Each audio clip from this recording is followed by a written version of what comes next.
In today's video, I'm going to teach you how to change your Behance username. If you're looking to refresh your online presence or simply want to update to a username that better reflects your brand, I've got you covered with these straightforward steps.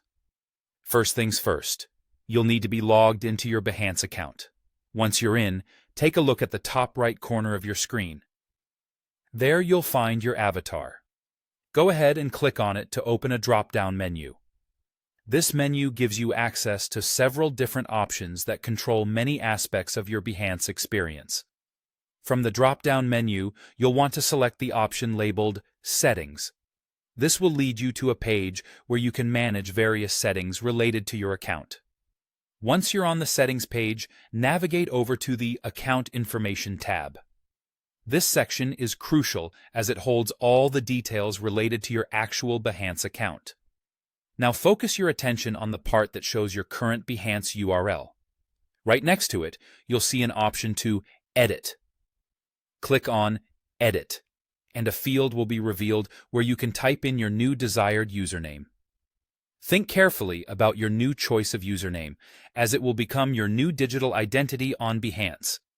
Make sure it aligns well with how you want to represent yourself or your brand. Once you've typed in your new username, you'll see an Apply button. Click it, and your new username will be saved.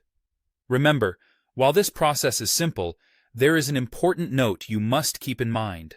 Your old URL will not redirect to the new one. This means any links previously shared with your old username will no longer work.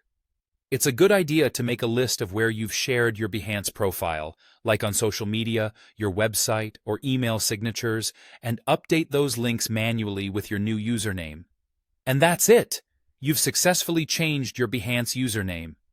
It's a quick process, but one that can make a significant difference in how you present yourself online. Now, go share your updated profile and continue to build your creative presence. Thanks for watching. And remember to stay tuned for more helpful tutorials just like this one.